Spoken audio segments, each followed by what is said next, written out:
Hello, everyone. Hello, world. I am so excited about today's call. It's just an immense, immense joy for me for Brad Lofton to be back with us. I, I look back and realize the element of timelessness in the relationship that Brad and I shared. And I am in awe, total awe, how all of it has unfolded.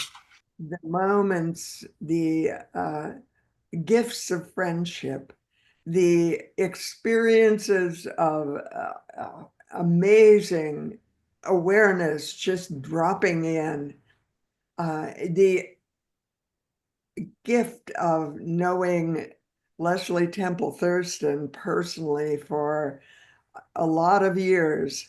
And I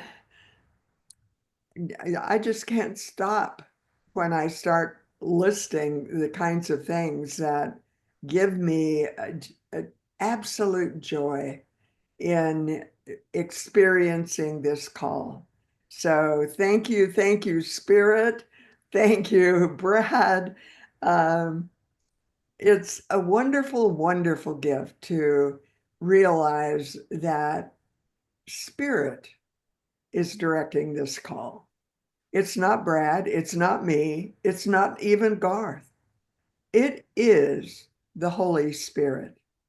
And let's take a moment and invoke that Spirit. We are now in the presence of pure being.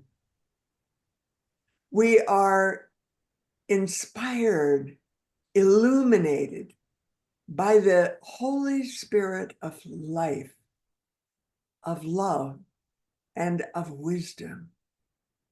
And we acknowledge this presence and this power, O blessed Spirit.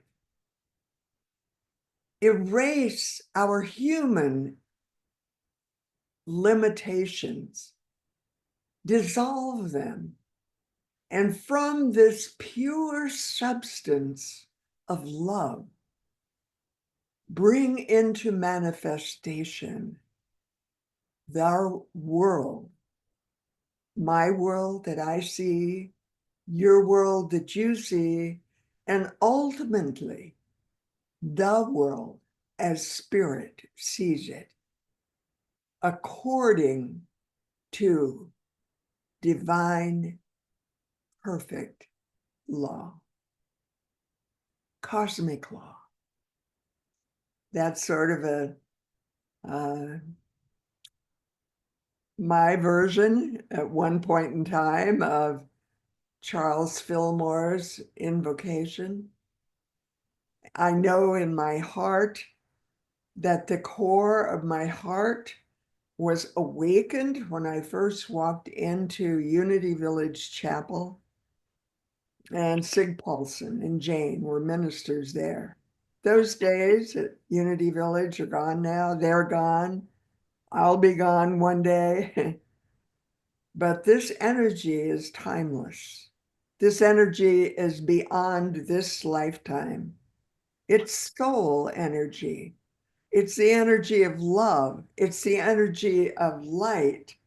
It's the energy that brings into awareness both the light and the dark and the cycles in time, and integrates, dissolves, and integrates, shifts into higher levels, shifts into knowing the all that is. And so we can call it by any name. We can call it by Holy Spirit, as I love to do. We can call it by beloved, as I love to do. We can call it Jesus. We can call it Krishna. We can call it Buddha. We can call it Garth. We can call it Ed. We can call it Brad. We can call it Alana. It doesn't care what we call it. It simply loves and sees that part of us that is that love, that is that experience of wholeness, that is that experience that is a soul here called to manifest God's plan, love's plan in this lifetime, in this space, in this moment in time that we identify on our human calendars as 2025. Where will we be 10 years from now? Where will we be 100 years from now? In this dimension of timelessness, it already is. It already exists. The creation that you dream of is already here. It's in the invisible, waiting for you to recognize it, waiting for the world to recognize it. We're getting closer. There's so many signals for us.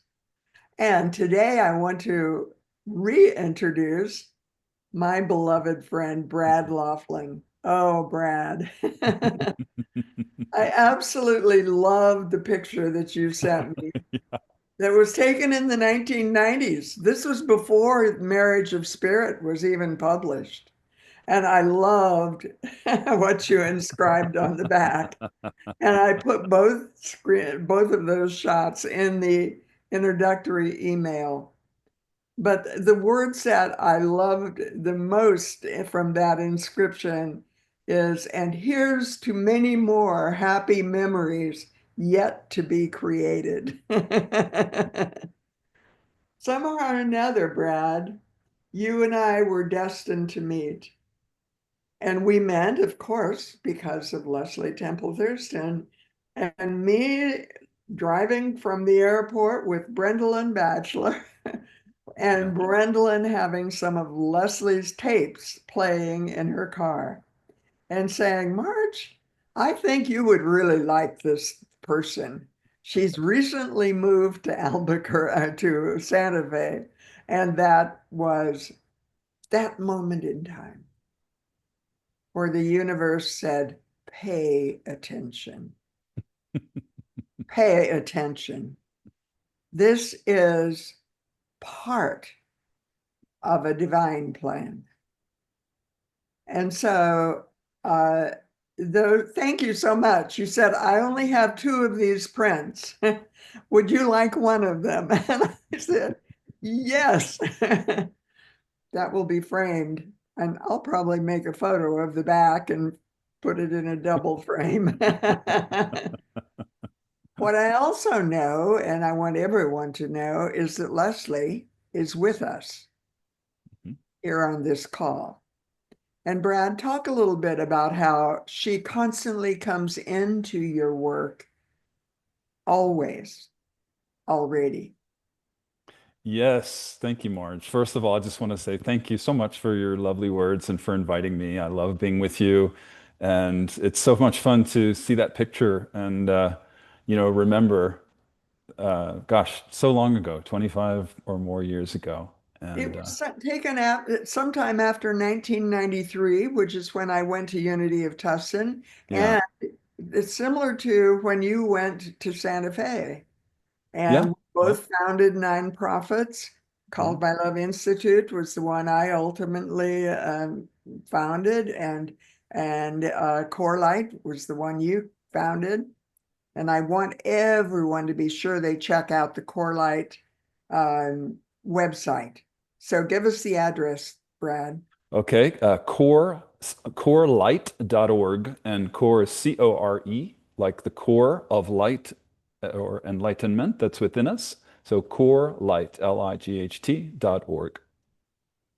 And how have you moved it through its shifts over these 30 years? Well, yeah, that really is a lovely segue into the first question that you asked me about Leslie, because as you know, I met Leslie in the early 90s, shortly after her enlightenment experience in the 80s. And it didn't take long. We started our physical relationship and became partners, life partners. You know, we created Core Light to, she had already started her work, of course, but when I came along, my role was to sort of, in very broad brushstroke terms, to hold the physical container. That was my responsibility. And It's an she held, interesting thing, Brad, that yeah, your birth sign is a Taurus, yes, an earth sign. yeah, very Very grounded. important in grounding things, Yeah, very important in bringing into manifestation. What was her birth sign? Leo. She was a triple Leo. Fire. There's your leadership coming Oh, yeah, in. yeah, exactly. Yeah. Your union brought the two of them together.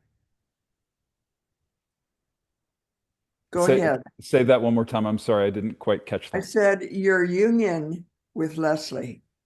You're both of you saying yes, even though you were her student and she was your teacher Right. and you resisted it for a while.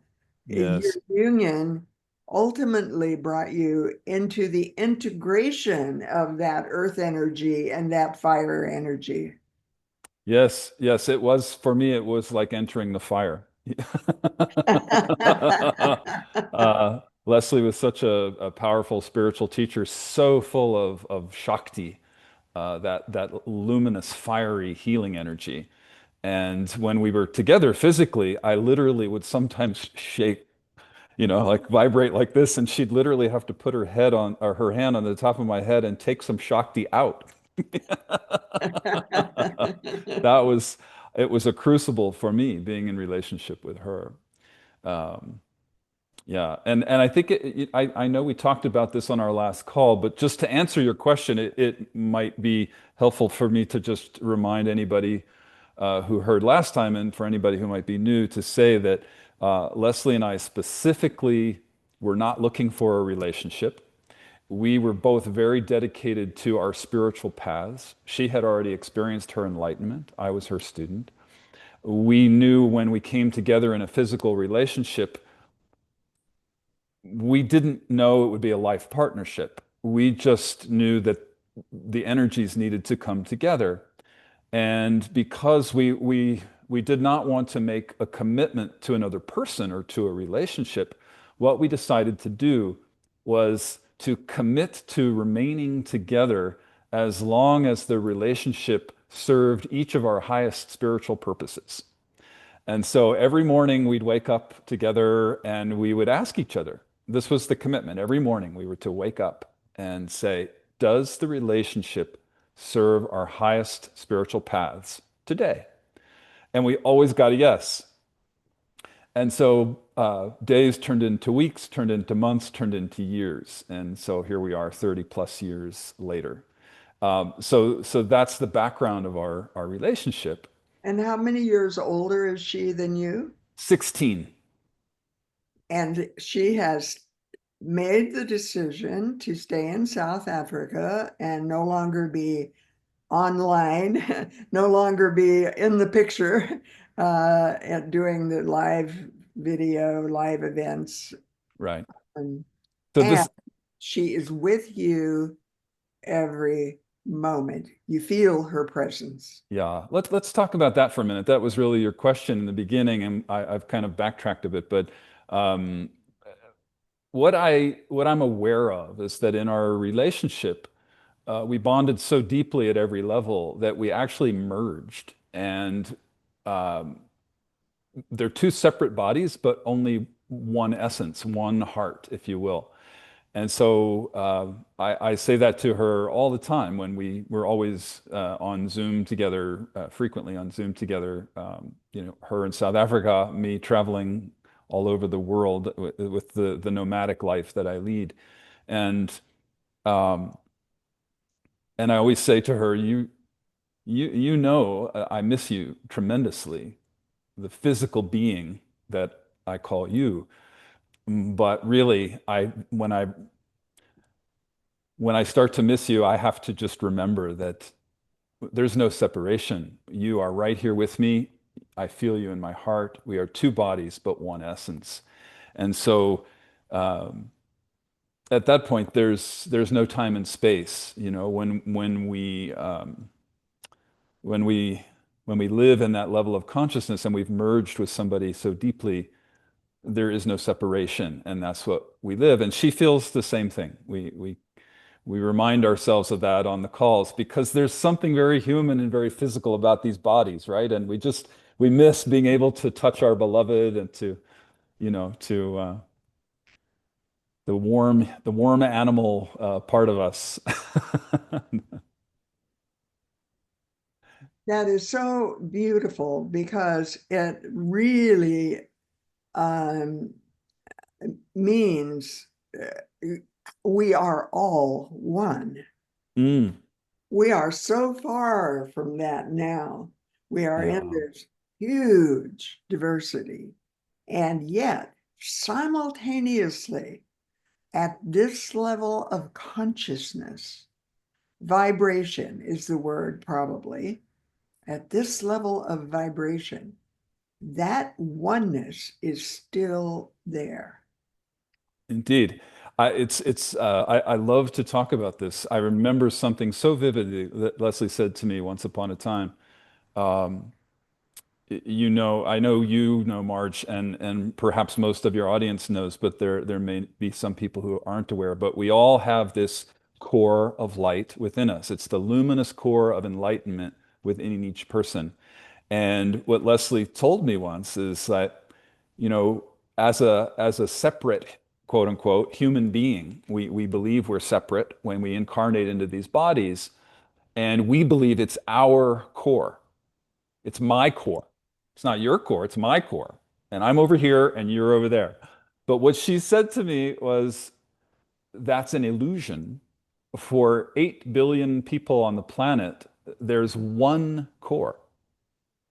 And this is the mind cannot wrap itself, the human mind can't wrap itself around that concept. But she said that's not metaphorical. That's literal. That is the truth, that we are one core. And in this illusory world, we believe it looks so real. We believe we're separate from each other. We're separate from the natural world. We're separate from, the furniture in the room. And yet, you knock on the wooden table and it's so solid and real. And we think, how can that be? I see you over there and I'm over here. How can that be? And so I always like to come back to this point and remember that because it's such a vivid reminder for all of us that we're not separate. We are one. We are one core. We are in this illusory world where we are living apparent separate lives. And this is a time and place. You talked in the beginning of the call about time, the illusion of time. And in this time and place, this illusion that we're in right now, it is the thickest in Sanskrit. It's called Maya, but it's the Maya means the illusion of the world. And this time and space is the thickest Maya we've ever lived in, ever. It's the densest level of separation that we've experienced. And so, as a result of that, we're having these events in the world that seem chaotic. They seem so terrible, so horrific. They seem so, um, such great challenges, let's say, for everyone to see what's happening in the world. And I find to come back to this place inwardly where we remember, yes, I am one with everything else in my world. I'm not separate from it. And in essence, outside this illusion, we are the light, we are the love, we are pure consciousness. And when did you start the spiritual weather reports?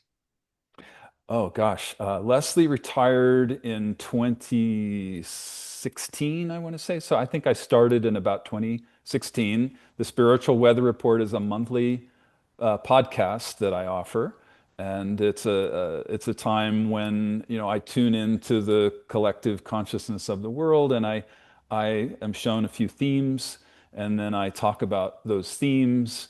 And so it's always about very timely worldly topics, but also very timeless spiritual principles. And those are amazing for me. I love listening to them And that's kind of the way I keep up with you when I'm not seeing you. Um, I've done live events with you. I've hosted you at Unity in You Tustin. Actually, I you were was the first. You were the first, you were the first person to invite me to do an event, not Leslie, but me. And I will never, ever forget that, Marge. I'm so grateful to you for opening that door to me. something in me saw the vision and absolutely knew. It's like you see on two levels simultaneously. You see the human plane reality, and simultaneously, you see this other reality that is constantly interpenetrating it. Mm. And I saw immediately, and yet it was incredible. You and I would have deeply human conversations sometimes. and uh, and also amazing glimpses of the all that is. So it's so fabulous to simply say yes to all of it. And not everyone understands it or Yes. learns or even knows how to speak the language of it. Yeah. Well, it's helpful for all of us to always be reminded, isn't it? I mean, I know that's why I'm here. I feel like I'm here to help remind people, just like I need reminders too. And you're good. You're so good at that. I watched you for decades doing your work at Unity of Tustin. Such beautiful, loving events you would hold there. Such luminous people who reminded all of us of who we truly are. And those calls are still up on Living Loving Um, Legacy. okay. And I still pay for the fees to keep them up because they're timeless. They Oh. were so far ahead of their time. And yet they're still the foundation of the list that we mail to. Uh, Mm. Ross Hostetter, who's on this call, um, called it the A list. That's People good. like Jane Houston and Adyashanti. Yeah. Anyway, um, since I mentioned Ross, and let's take a moment because I don't want to forget to go there and notice that there is no specific agenda relative to stages in this call. We're going to be totally directed and let spirit show us what is to be spoken. And what just came to me was the Boulder event, my Oh, right. hometown, Boulder, Colorado. Yeah, well, a dear, dear old friend of mine invited me to offer an event in Boulder, Colorado. So there's a Friday evening kind of a free open house event on Friday, October 3rd, and it's called Awakening the Luminous Core, an introduction to Core Light's path of transformation. And that'll be an opportunity to get to know each other and for me to share a little bit about who I am and what I do and the nonprofit that I run and how we serve people for the purpose of spiritual awakening. Um, Actually, there are three, just to be clear, there are um, three branches, if you will.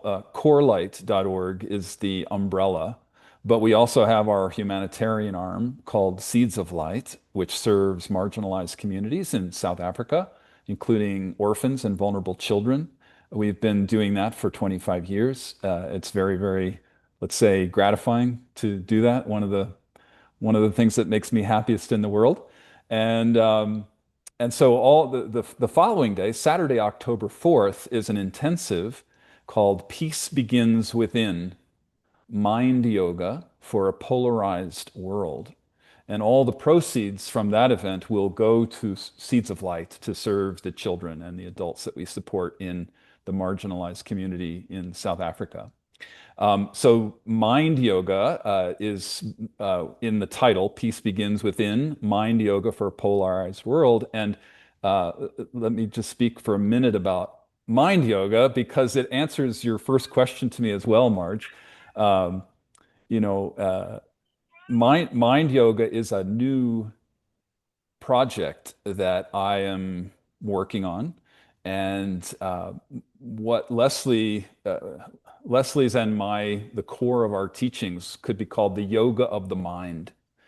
The four main yogas include jnana yoga, which is the yoga of the mind, and that's sort of at the heart of all that we do, spiritual psychology and the yoga of the mind.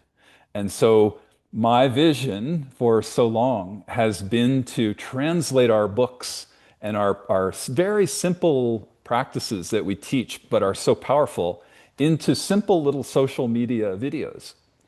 And so the event in Boulder is going to be the premiere of these.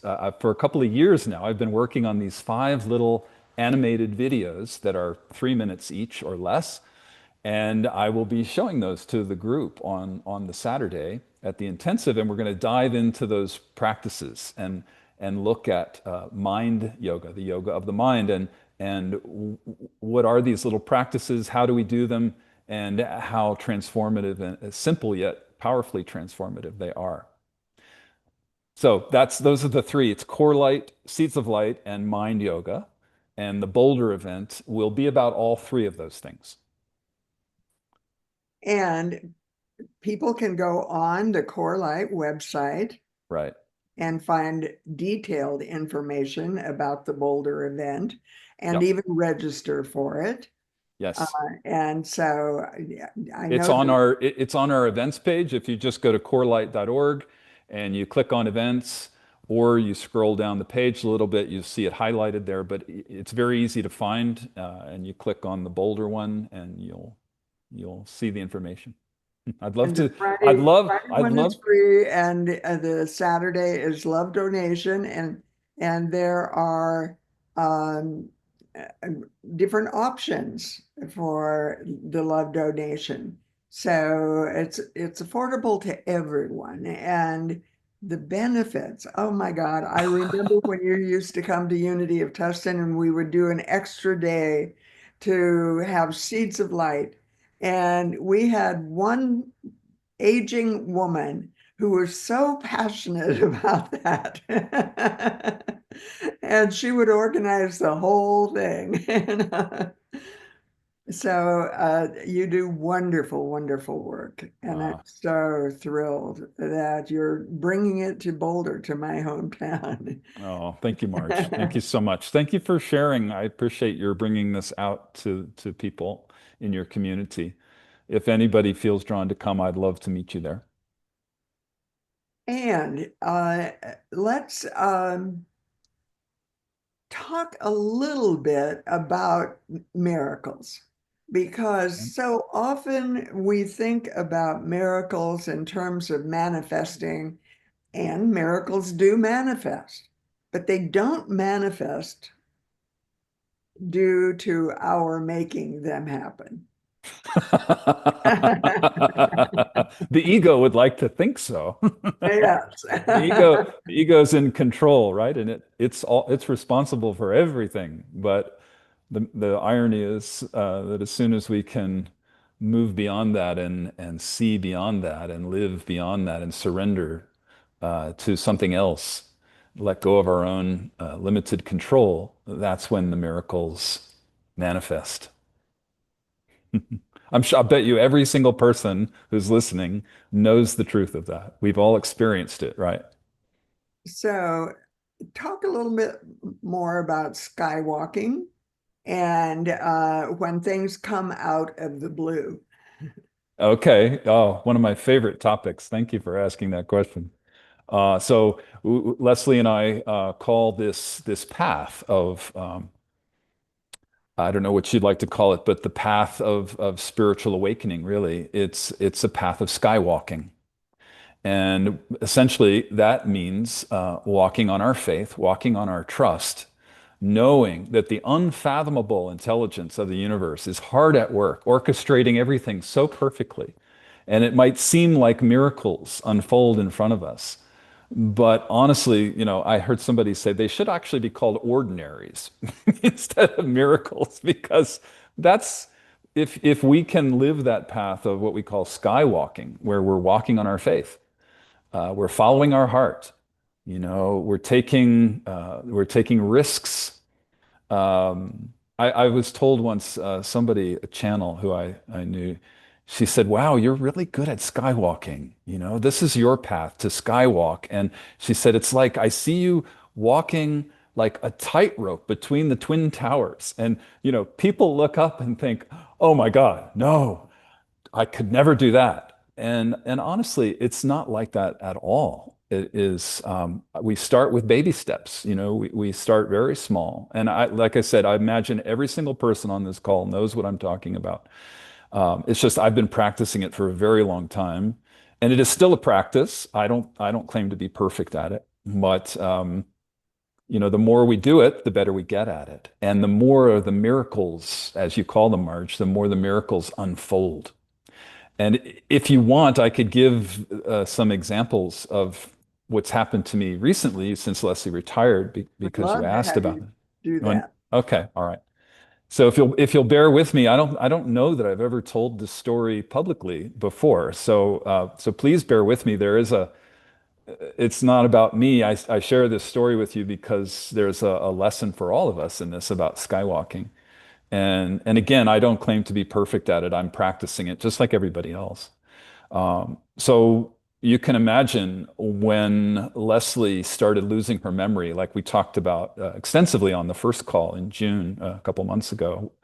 Um, our lives were shaken up and turned on their heads.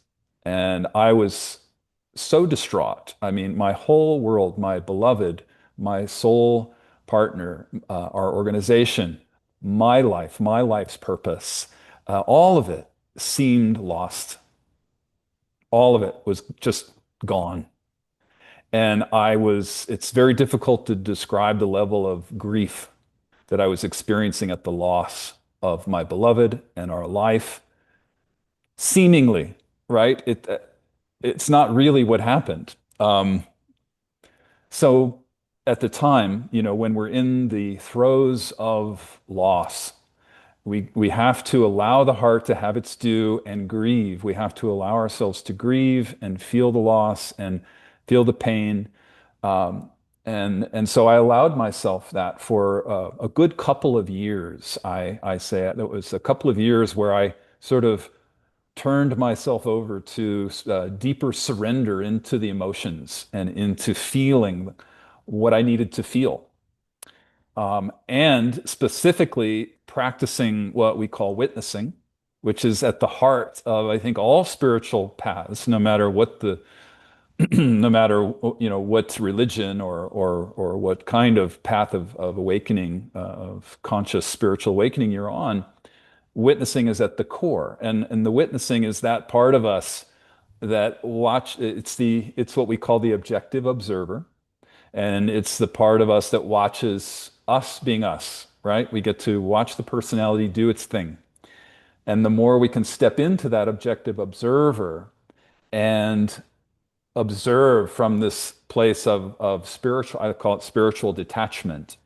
And so we watch the emotions pass through. And the key to the witnessing is we know that um, we are not our emotions. We are not our thoughts. We are not our bodies. We are pure awareness. We are pure love, pure consciousness. And the emotions and the thoughts are passing through us. And so that was that was a path I had walked for many, many years. But when I lost my beloved Leslie, as I knew her, and our organization was changing dramatically because she was not there. Um, I had to practice witnessing. I had to watch myself grieving the loss tremendously and allowing the heart to feel the pain and the loss, but at the same time, practicing the witnessing, remembering I'm not these emotions. They're passing through me. And so the more I practiced that, and again, it was a good couple of years. I say those were the 2 years where I really got over what I call the hump of the grief. And Not that I still don't grieve, I do, but it's not like it used to be, where it was sort of all encompassing. It would fill the screen of my awareness, the pain, and the grief, and I would just give myself over to it. Some days I would just walk around. I had a very precious gift. My parents had an empty condominium on a beach in Florida, and they allowed me to go use that from time to time. So I'd go for a month or two or three, and I'd go through this grieving process. And some days I would just cry all day, or I would just scream into the pillow all day, or run on the beach, or whatever I needed to do, whatever the body called for, I allowed it to do that. That was my way of giving over to this process. And so this is an important part of the story. I know it doesn't sound like we're talking about the miracles yet, but this was the background for it. So I think the important part of that aspect of the story is strengthening the witness, strengthening that part of us that knows who we truly are, and that we can surrender, and that there is a divine plan, even though it may not look like it, even though it may look like all is lost. And so I strengthened that part of me. For 2 years, I got over the hump of the grief, as I say. And then, to make a long story short, that's when I really started a deeper path of surrendering and skywalking, not knowing, like, okay, suddenly, apparently out of the blue, I was shoved onto center stage with the spotlight on me, because Leslie always held that position.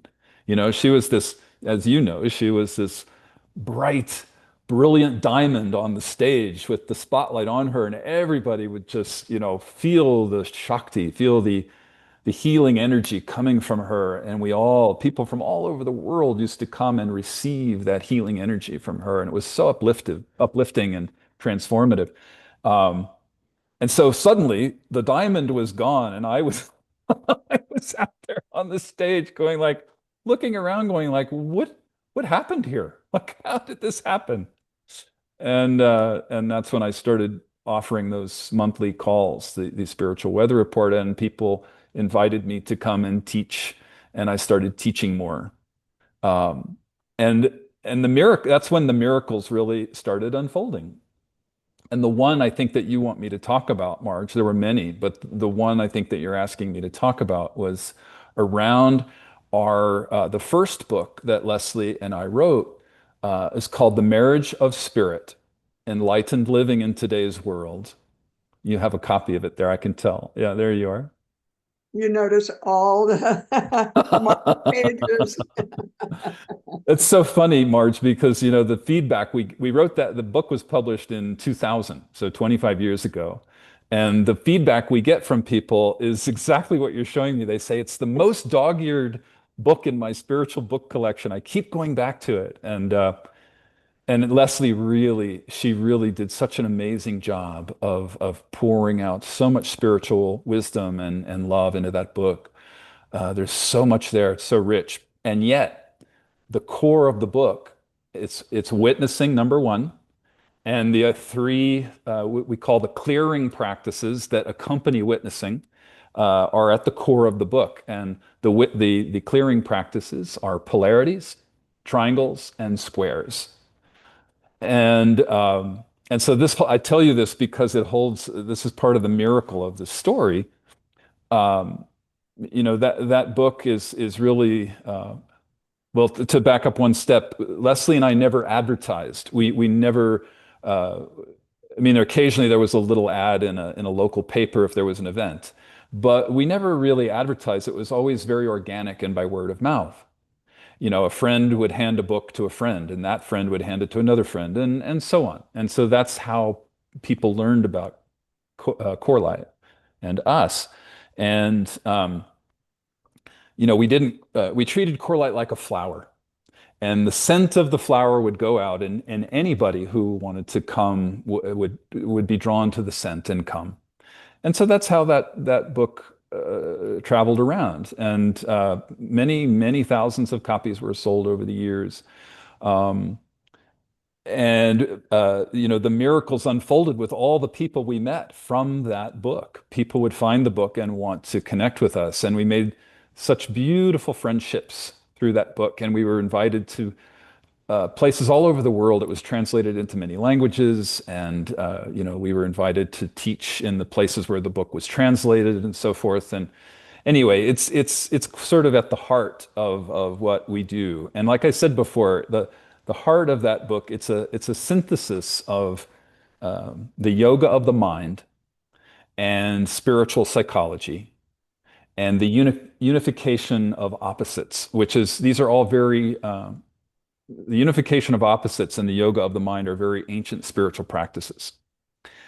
So we've sort of just brought them into the modern world. That's all. We've simplified them, streamlined them, and brought them into the modern spiritual practice. And so I experienced so much power from them. I kept thinking, where are the TV cameras? Where are the millions of people who could benefit from these teachings? Um, I could tell you, if you don't mind, I'll tell you just another little piece of this story it's a little tangential, but I think people might find it interesting. Um, the word yoga, our oneness with the divine, with our divine self, with the capital S. That's what yoga means. And there are four main yogas. It's karma yoga, the yoga of service or action. Bhakti yoga, the yoga of devotion. Um, Raja yoga, which is royal yoga, or some people say basically it's essentially meditation, but there's more to it. And then the fourth one is jnana yoga, the yoga of the mind.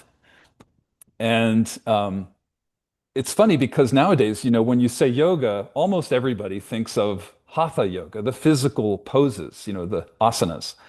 And apparently, I didn't know this, but that's not one of the four main yogas. It's a very important yoga. Um, but what happened to me when I first met Leslie, before we were in a relationship, I was in her little class in Los Angeles of about 12 people. And one day, in the very beginning, she came into class. And because she's clairaudient and her spiritual guides speak to her inwardly, she said to me, Brad, my guides told me that I need to give you a message. And I was in my 20s and I thought, oh, a message from me, from the guides. Oh my God, what is it? Oh, I'm so excited. And they said, you need to learn Hatha Yoga. It will prepare your body for something, your physical body. And the next day, I was learning yoga. Leslie actually had a book back in the day, in the early 90s. Not a lot of people in the mainstream knew about yoga. It was more esoteric. It was more for people who knew about gurus and the Hindu path and the yogic path. But yoga teachers were rare in those days, and yoga studios were rare. And so I had to learn from a book. And I started immediately and I practiced every day very diligently. And a year and a half later, Leslie and I started our physical relationship. And like I said at the beginning of the call, it was so intense. It was literally like plugging a 100-watt light bulb into a 1,000-watt socket or 10,000-watt socket. And I would shake from the amount of energy my body was receiving from Leslie. And what I realized was that the Hatha Yoga prepared my body to be able to hold more light.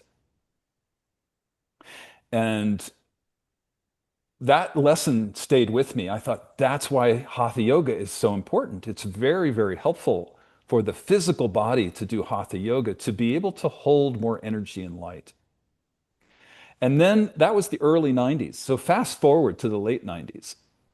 And I don't know if anybody on the call remembers, but Madonna came out with an album in the late 90s called Ray of Light. And it was her kind of coming out of the closet in her spiritual journey. And it had themes of Buddhism, Hinduism, Kabbalah, yoga. And suddenly, yoga became very popular. Shortly after that, there was a yoga studio on every corner, and lots of people were becoming yoga teachers, you know? And I thought, this is the mass awakening. Spirit is making yoga popular so that people start learning to hold more light and energy in their bodies.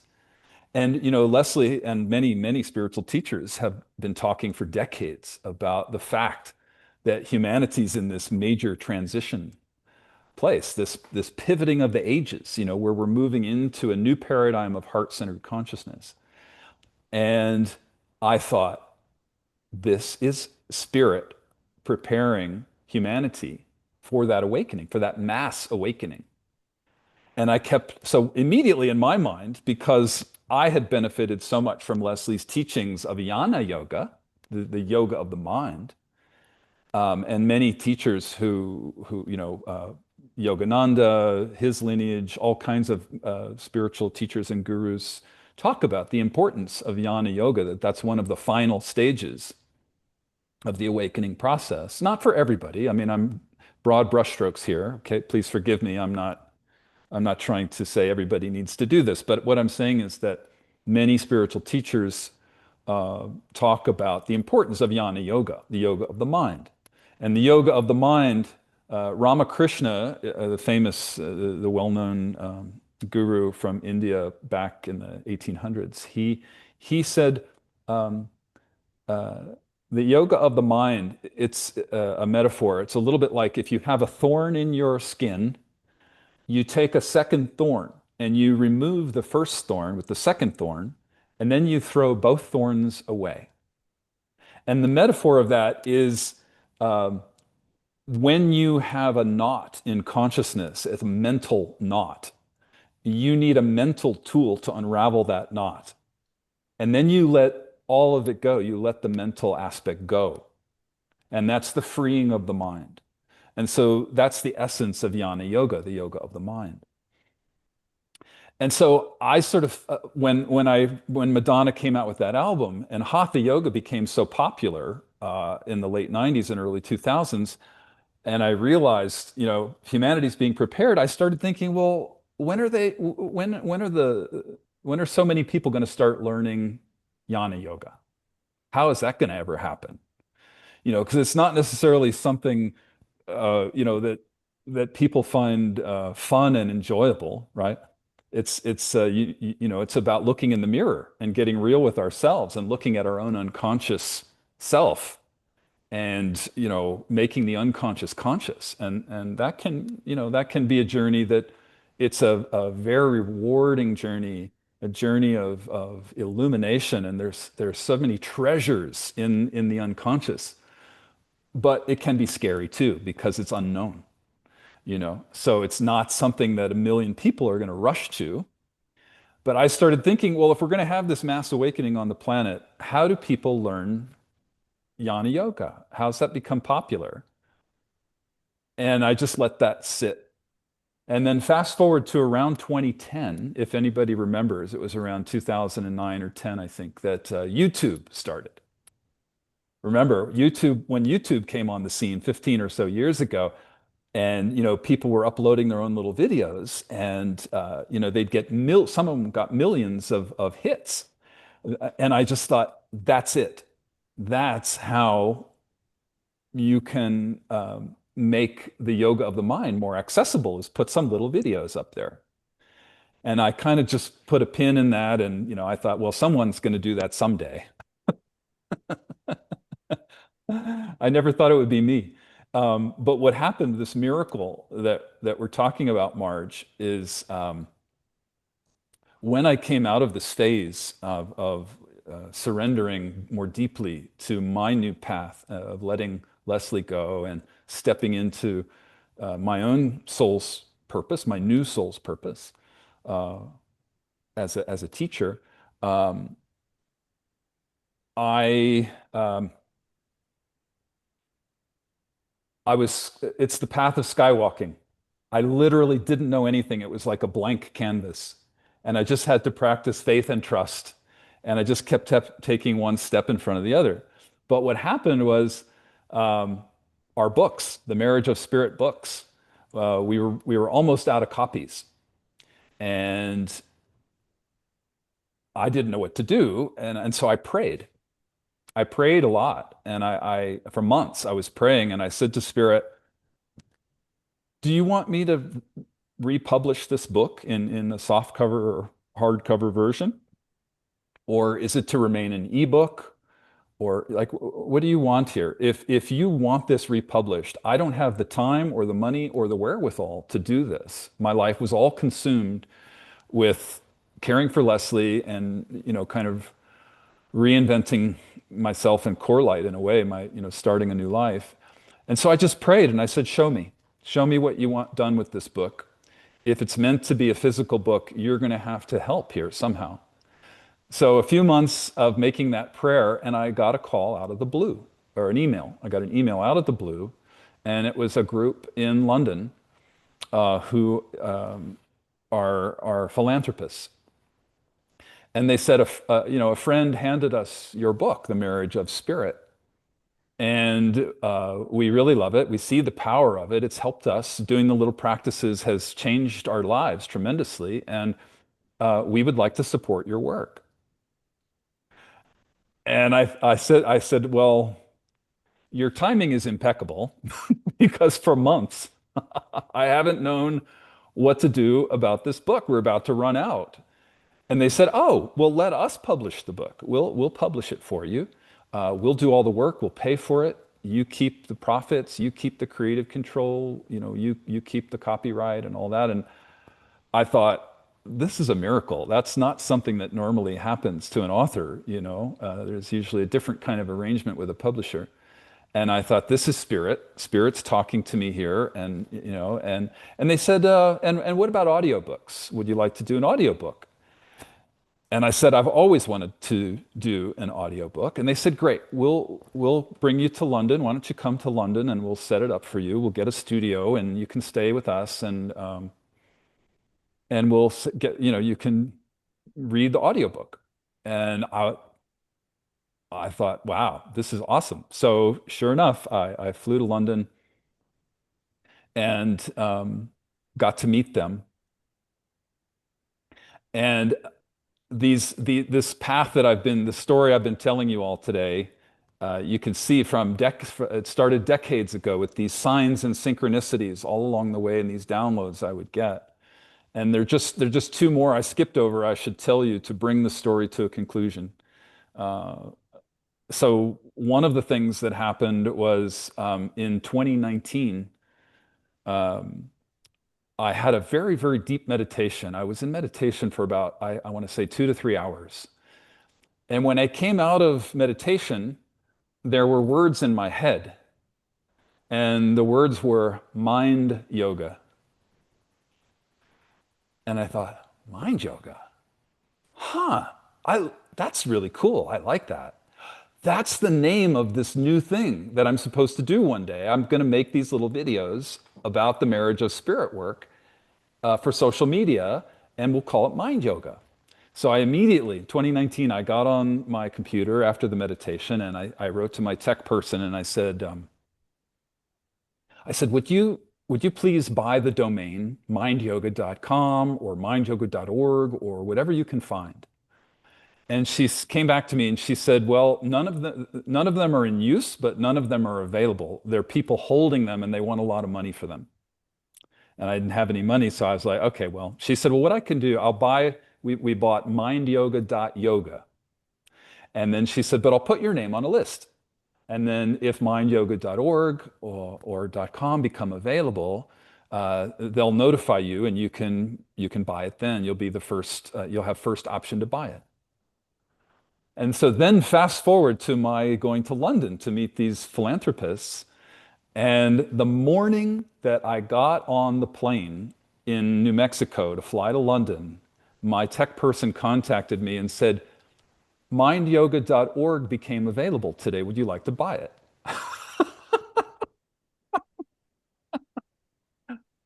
So I said, absolutely, grab it. And by the time I landed in London, we owned mindyoga.org.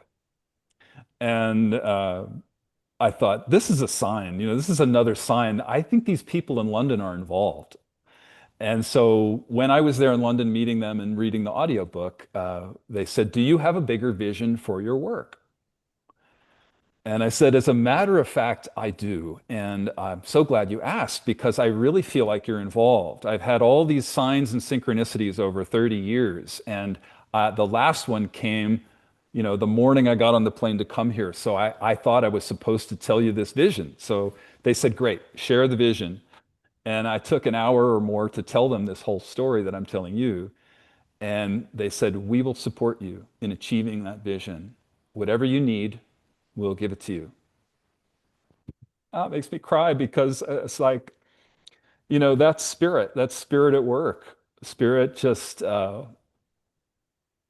you know, uh, when we surrender and when we skywalk and when we put spirit first, really, we follow our hearts and we're putting our spiritual path first. And that can look like many things, but when we practice that, that's when the miracles unfold. And so that was, I don't know, a couple, 2, 3 years ago. And so we've been on this journey of creating these little videos, and they're done. They're done literally like this week. They're finishing them. They're putting the finishing touches on the little videos.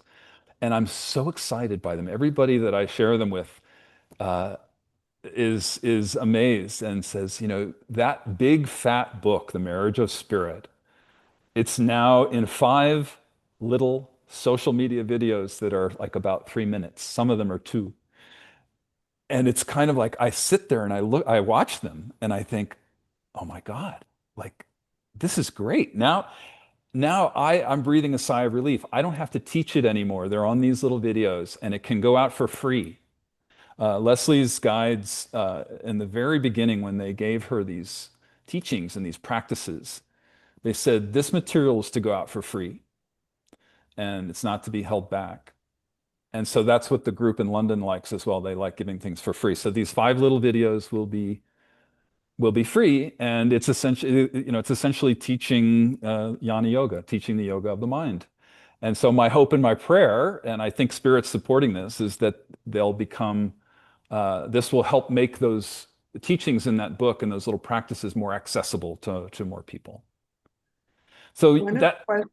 One of the questions I Yeah. asked you when you told Yeah. me about mind yoga, I said, well, Brad, what about heart yoga? And you answered it in one sentence. The way that you open the heart is by freeing the mind. If you've got your mind working really hard all the time, it's impossible to access the heart. The egoic mind blocks our heart awakening. So that's the beauty of the yoga of the mind. It frees our mind Say that so that we one can more free our time. heart, so we can open our heart. Sorry? Say it one more time. The way that, The way that we open the heart is through freeing the mind. Because when we live from the egoic mind, it makes it very difficult to access the heart. and one of the reasons that I was so connected with the heart is actually related to David Now, Swami Brahmananda, that was on last month. Um, he was the first person who said to me, "Oh, Marge, you're a bhakti." My whole life has been about love. And that goes back to those loves, the one love square.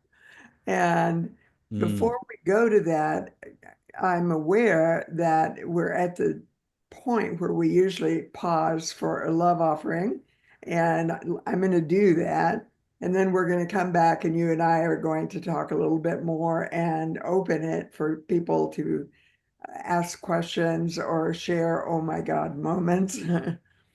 So, one of the things that's really important in this platform is that it's so significant that love donations support this work.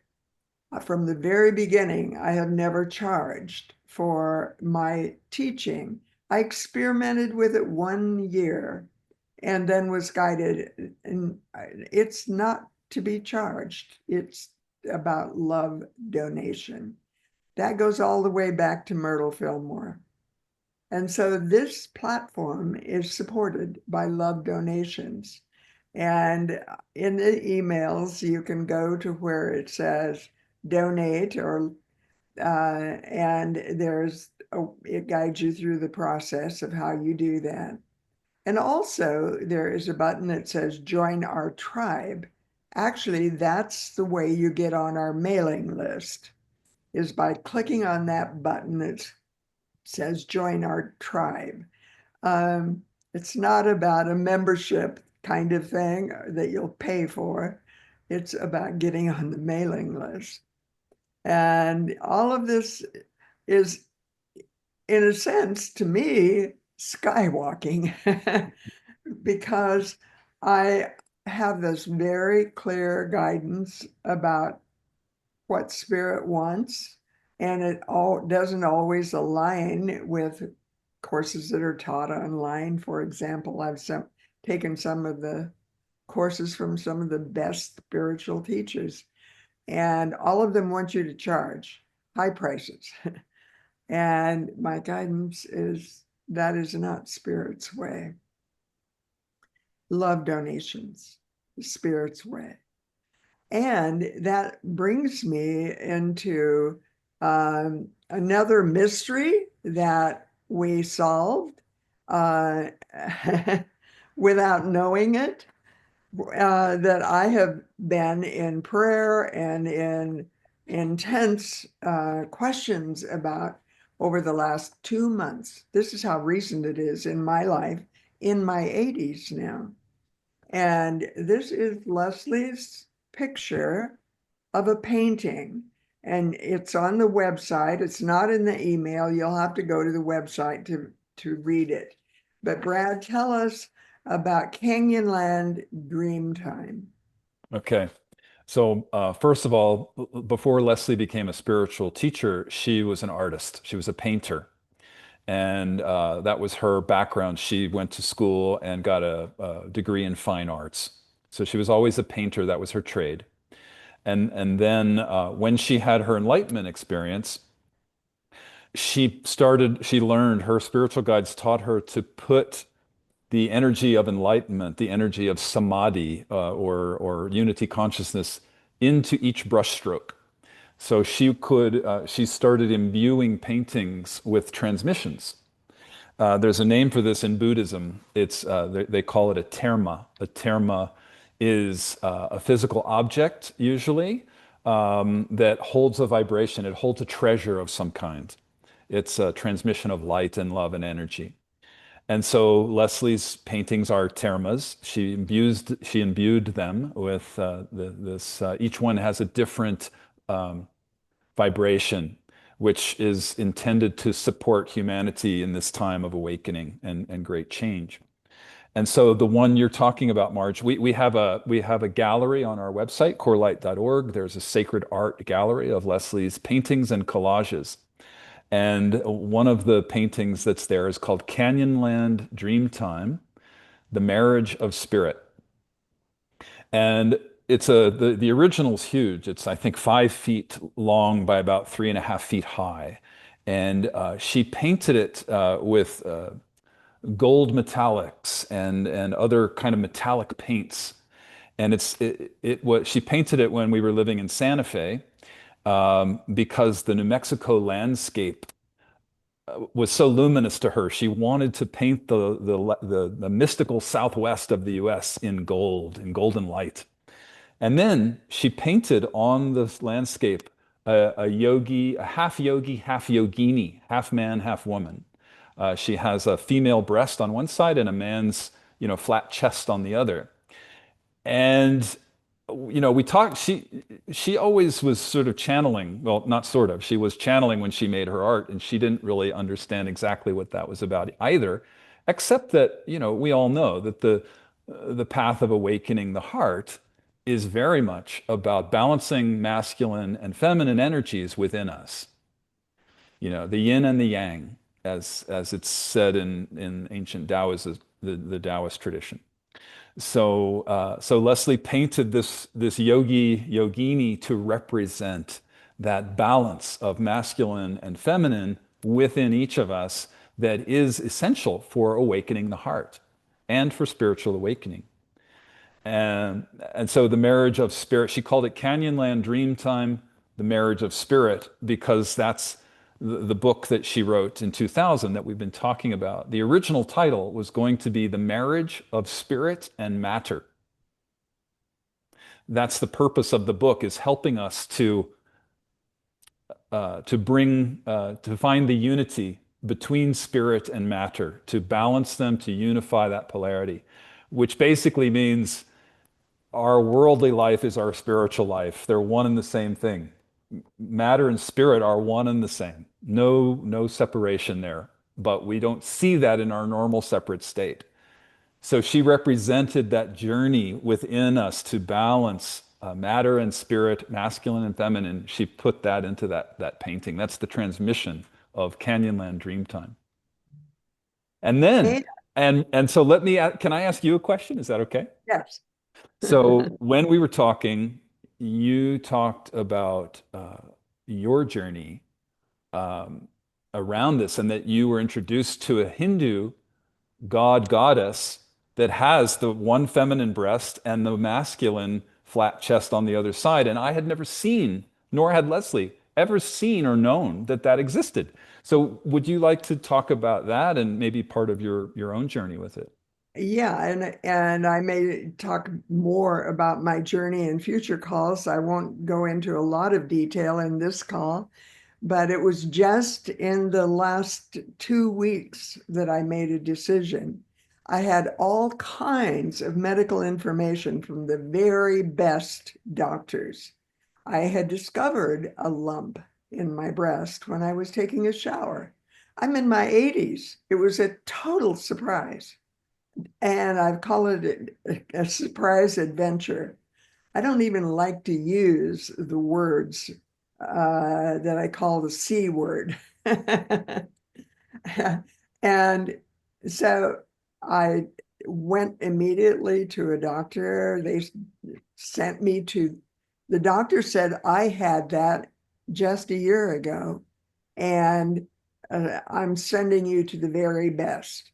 And they sent me to KU Medical Center and their medical school.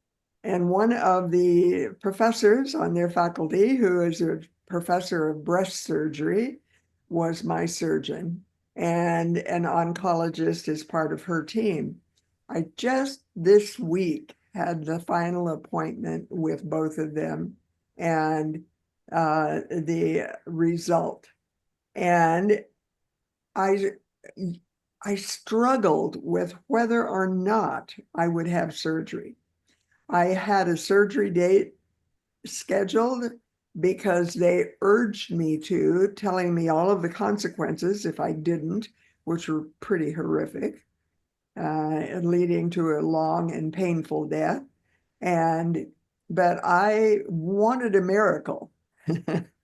There's my, is that my ego mind wanting the miracle? I'd had one in my 30s relative to a tumor in my uterus. I knew they could happen. And I wanted a miracle relative to this lump that was problematic. And they said needed surgery.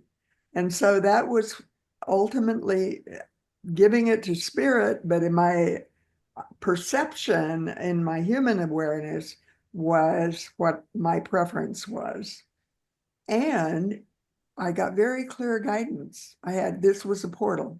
Actually, it was two portals. The first portal was related to the human plane. The second portal was related to going into the invisible.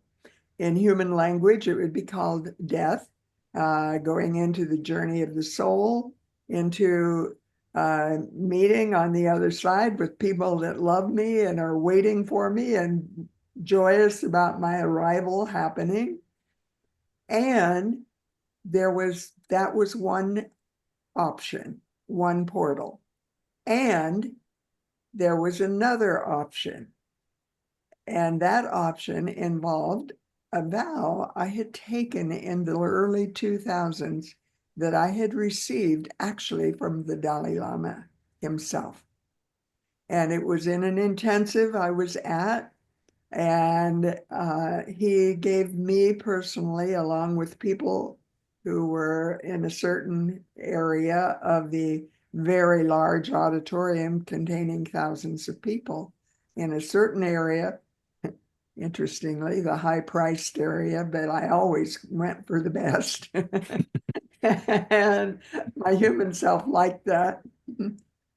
And he gave me the initiation of the vows of the Bodhisattva. Now, those vows are coming back. You finished the work that you're here to do, and yet you come back in order to guide others through.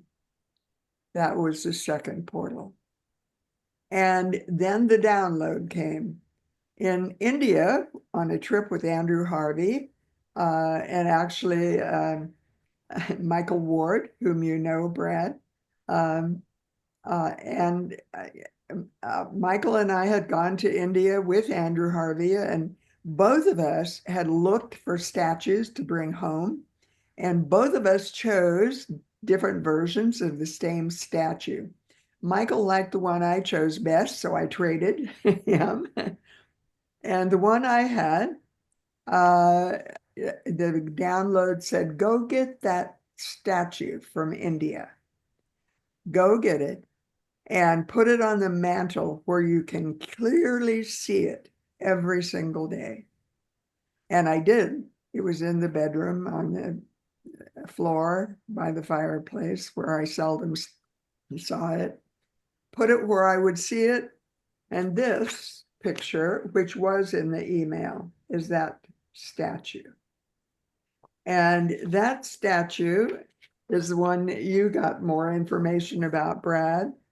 And when I Googled it to find out more about it, it described it as a picture of the divine union of Shiva and Shakti.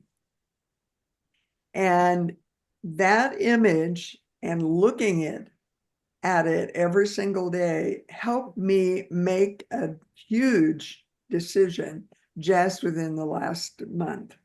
And that was not to cancel the date for the surgery, but to leave it up to spirit to guide the choice. And the day of the surgery came.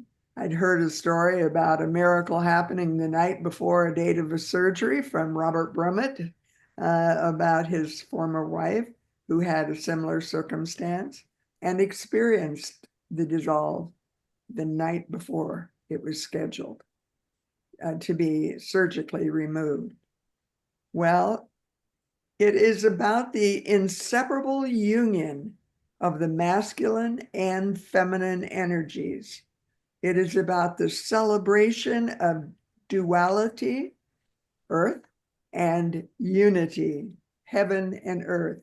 I've often called this house on Holly like living in heaven on earth. It's about the cosmic balance that sustains the universe. And it is the completeness of creation with a capital C and existence. So here's the core light experience of the Kundalini going along that core, descending and ascending, descending and unscending. And people can get stuck. And, um, and then they stop their ascent until the yoga of the mind kicks in and dissolves the blocks. So I made the decision to go forward. I just sent a text out to people like Johnny and Ross who are on this call yesterday, and some other people. People who were on the healing team, even from this side, and from the other side. And Gail Hamley, who's on the call, texted me and said, Ron Roth just came in and said he's on his team. He's on the team with us. So what I know is Spirit made the choice. And I went through the surgery and I'm doing really well and feeling really well and still taking a few pain meds. I intend to be off of them within a week. Uh, and so, anyway, we only have about 15 minutes left. Before we move on to, can I just say one thing? Yes.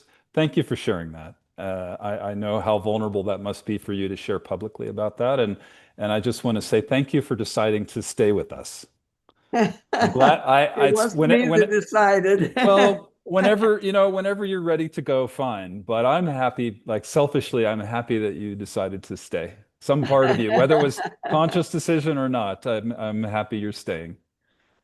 And I think we'll postpone maybe talking about the Love Square, and perhaps do another call or maybe an in-person event here in Kansas City. It could be that last weekend in October that you and I have sort of put a question mark in the calendar. Um, let's open it for people to raise their hands and share. Oh, go ahead. Just one last thing. This is coming to mind to say, um, if anybody is interested in Canyonland Dreamtime or any of Leslie's art, this is Leslie's birthday month. And so we're having a 25% off sale on her art with free shipping.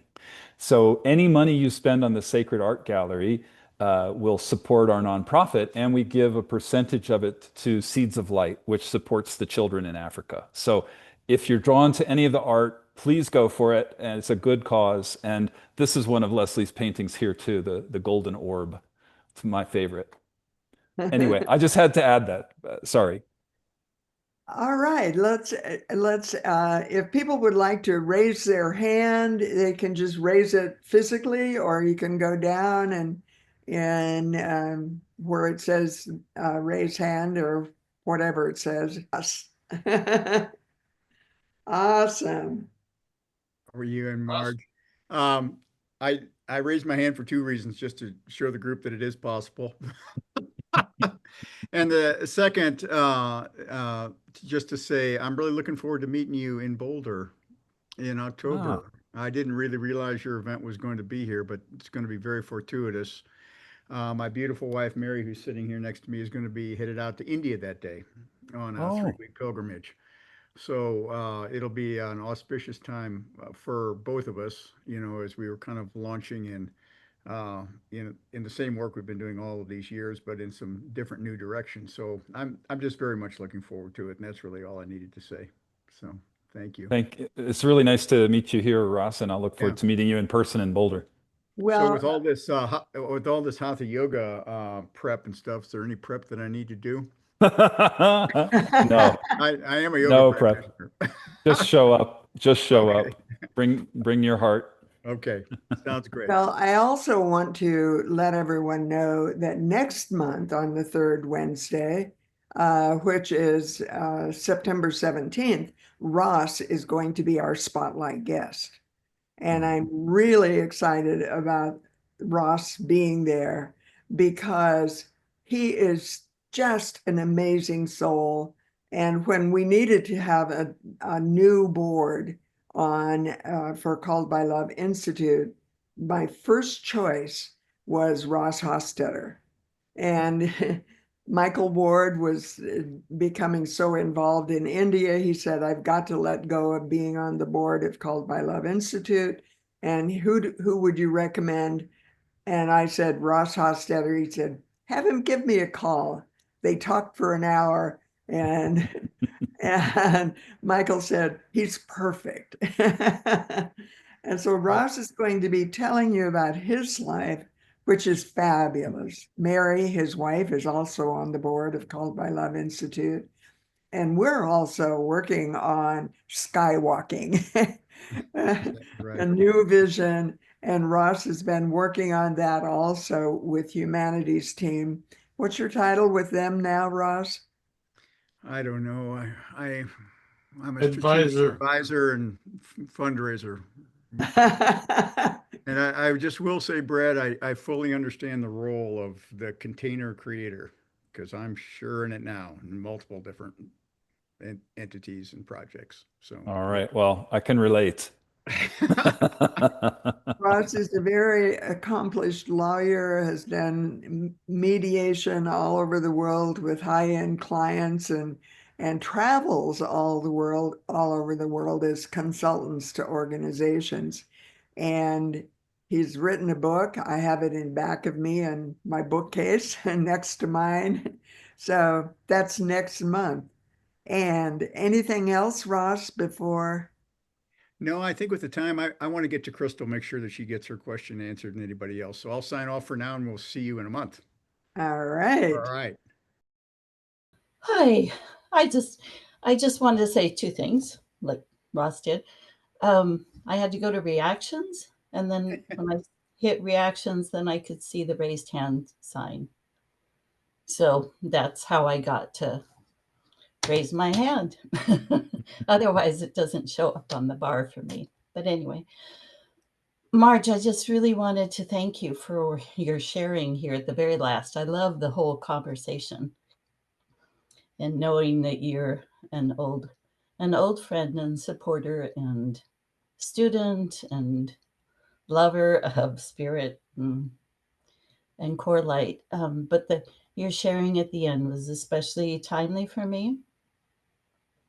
My daughter just got a new diagnosis and she's just starting her process of working with that, and she's doing beautifully.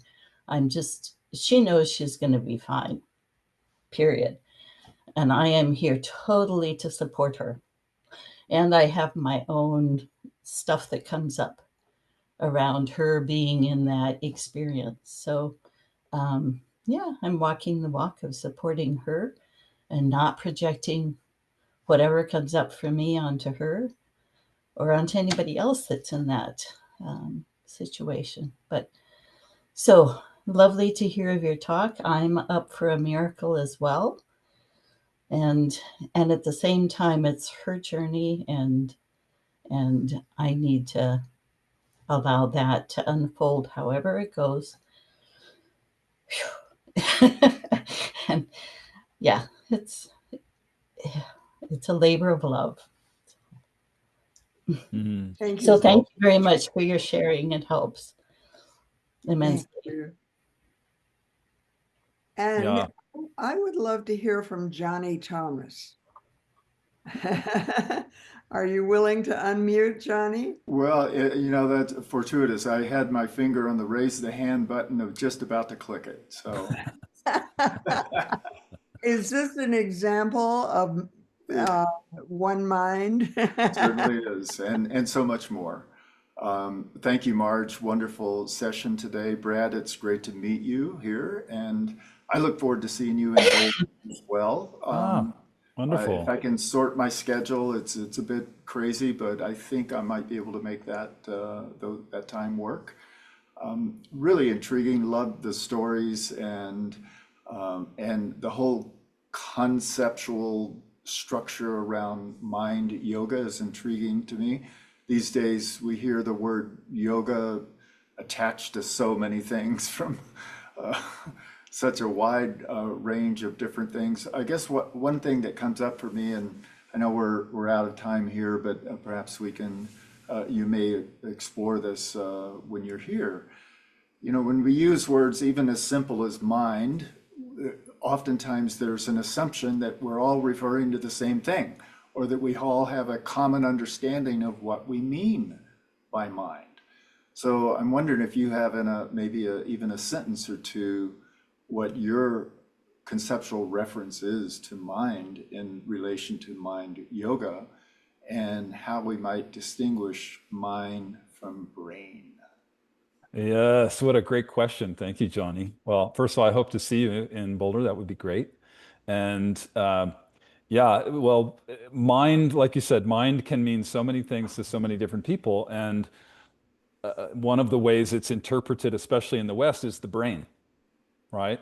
And in the East, when Buddhists say the word mind, they point to the heart.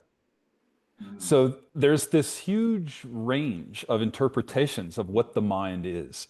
Um, so I would say, for the purposes of your question asking about mind yoga, it's really about untangling the knots in the mind, which I would refer to as the patterns that we are imprinted in the soft clay of our being as children, basically. And so it's a lot about untangling the knots of the mind, or unwinding the mind, or however you want to describe it. Um, also, you can't really talk about this without talking about the ego. The brain, specifically the left brain, which is the linear, logical, sequential brain. Um, that plays so much into the egoic structure because our patterns and our shadows sort of emerge from that part of the brain. So, this path of untangling the knots of the mind, and what I also like to call making the unconscious conscious, shining the light into the shadows of the unconscious. That is, in so many ways, it's the freeing of the mind. It's the unification, or the balancing between left and right brain, between masculine and feminine, yin and yang. So it's all of those things. That's kind of my shortest answer. As you know, we could talk forever about the different definitions of mind and brain and all of that. But I think for me, the definition doesn't matter so much. As long as we know that some people, when they say mind, they're referring, like Buddhists are referring to the heart in many ways. And in the West, when people say mind, they're probably talking about the brain most of the time. Beautiful, thank you. Also reflecting on the brief story about using the thorn to remove the thorn, engaging the mind to go beyond the mind, or what I sometimes refer to, using structure and form to go beyond structure and form. Ooh, that sounds interesting. I'd like to hear more about that. If you come to Boulder, let me hear more about that, please. Certainly. Thank you so much. Wonderful having you today. Yeah. Thank you. And one more person I want to ask to unmute, Gail Hamley. I made it, Marge. I'm so grateful to be here today. I usually miss it.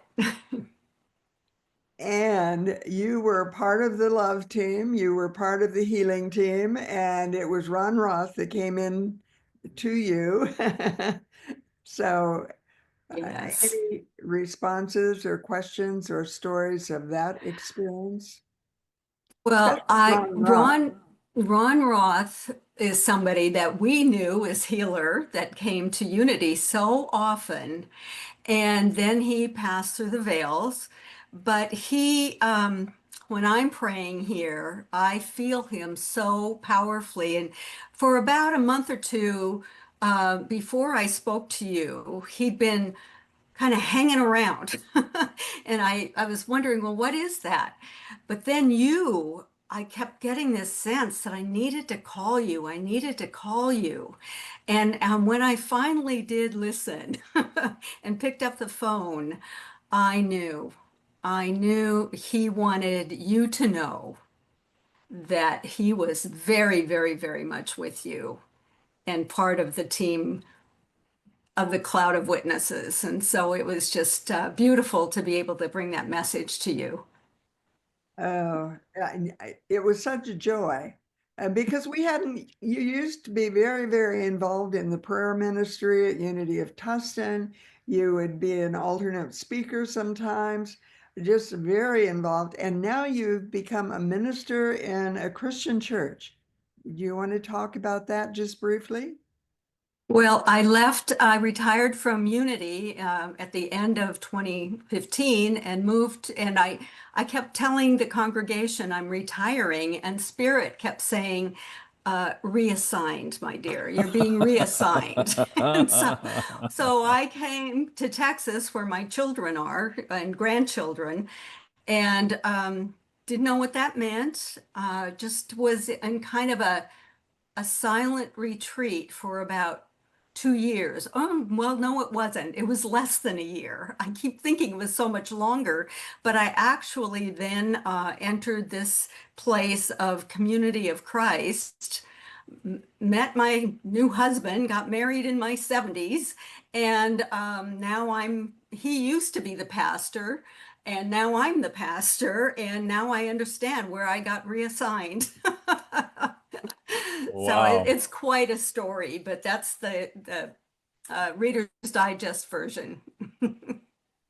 That's amazing. Fabulous. Yeah. I love it. And so today I always try to be on Marge's call, and something always interrupts, but today I was able to do it, and I know why.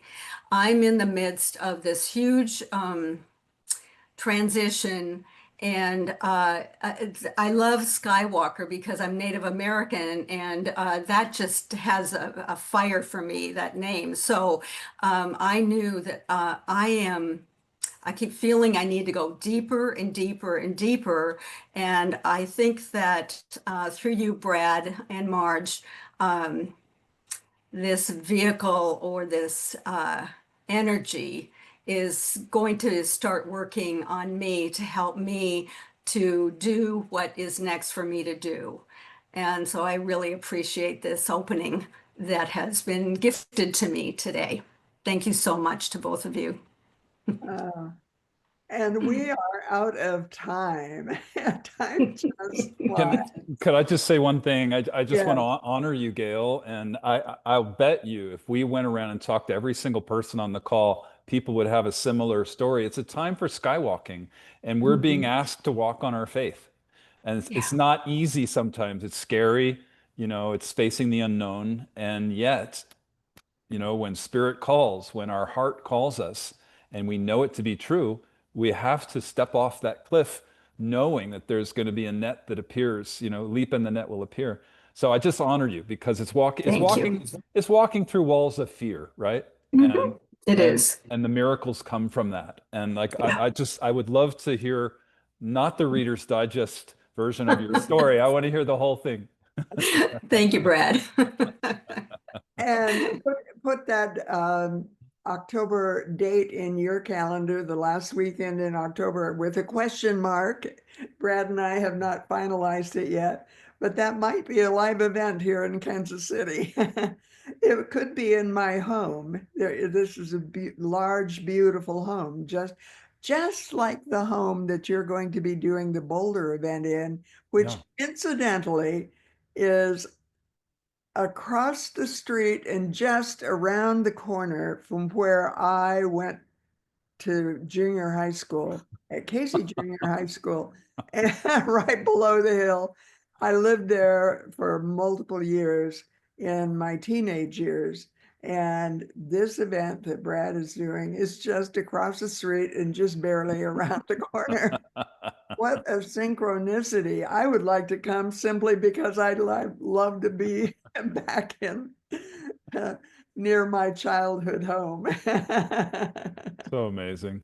It's the And oh, thank you, Brad. Thank you, thank you, thank you. It's just been wonderful. Marge, thank you so much for having me. I love your questions. I love your presence. Being with you is a gift and a joy, and this whole community. I feel the love. I feel the energy, and thank you for allowing me the opportunity to share my story. It's wonderful for me. Like I said, I haven't really shared this publicly, so it was a gift for me to be able to do this. Thank you. That's part of what I know is the purpose of these calls. The purpose is that these calls be recorded, not just for us, but for future time. It's to record the history of what it means to be a Skywalker. to how we are living it in the now moment. And it's a teaching call for future time. Probably after I'm out of this body, maybe years later. Wouldn't it be wonderful if we had recordings of people like Jesus that we could go back and listen to, or Buddha, or even more recent people who have gone through the veils? That's what these calls are about. It's not about making money, it's about creating consciousness. And I want to go back one more time to what you wrote, Brad, on the back of this beautiful picture you sent me. Thank you for all your love and support over so many years, my old soul friend, with an exclamation mark.